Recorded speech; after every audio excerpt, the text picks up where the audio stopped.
I'm going to come to the two things that I think is the worst, or the most pertinent facts that contest the moon landing. Now, I don't say man never went to the moon. I don't say the United States didn't plant a flag on the moon because I wasn't there. I wasn't even there watching it on television. I wasn't born yet. But if you say that man landed on the moon and why? Because it was on television, well, then you're probably deluded. Being on television is not a proof of anything. And if you say that the Japanese orbiter was showing photos of lunar disturbances, was showing photos of the Apollo landing site, then you're also deluded because if the photos were fake, they could have faked the photos again. I mean, you know the saying, fool me once, shame on you, fool me twice, shame on me.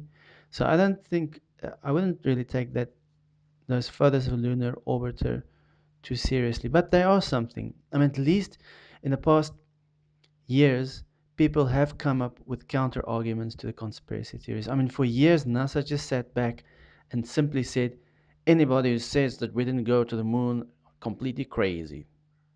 Anybody who says that man didn't go to the moon, they're a lunatic. And that was enough for them because they knew they were in the majority and they didn't need to contest any of the claims of the conspiracy theorists. They just had to say they are crazy. But they cannot do that anymore because it's been more than 40 years. Why didn't they go back? Why didn't they go back? Well, they didn't go back because the Cold War ended.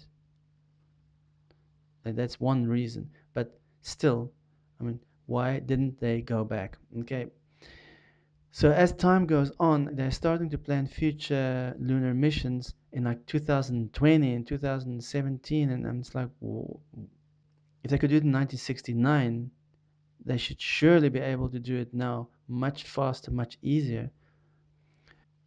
So they are coming up with a collection of counter arguments. NASA apologists, and people who really want to defend the fact that they went to the moon. Most of these claims are things like there were other people tracking the Apollo journey. And then things like a Chinese satellite that went around the moon and detected something that they said definitely is proof of the Apollo landing site. And also some Indian satellite. But strangely, though, the photos are not available. So I looked on Wikipedia. I mean, I'm not someone who just looks at conspiracy documentaries and take my conviction from that. I try to look at both sides. And it's something very funny and suspicious is in Wikipedia. They say, okay, the independent research consistent with NASA claims. Talk about the independent research that is consistent with NASA claims. But they said on Wikipedia, however, at least somewhere in the investigation, there was some NASA involvement. I mean, you could just discredit that, obviously.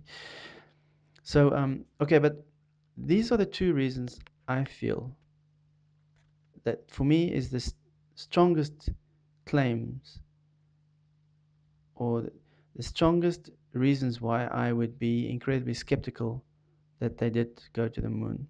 And the first one is it's not a visual, it's not the photos, it's not the flag. Those things, yeah, I mean, they can stand on their own.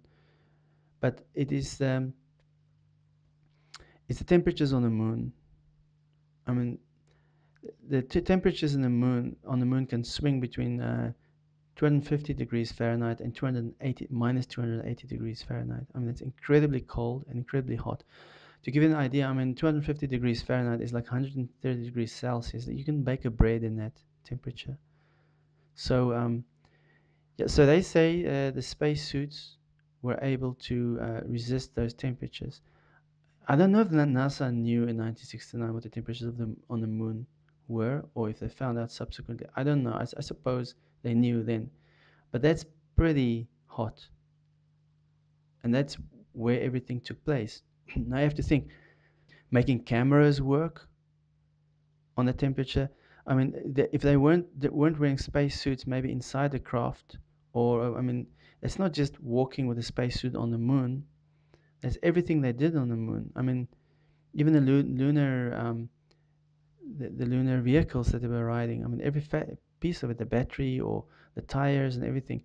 I mean, Do you think tires can, if you put a tire in an oven where bread is baking, you think the tire is gonna remain the same consistency? I mean,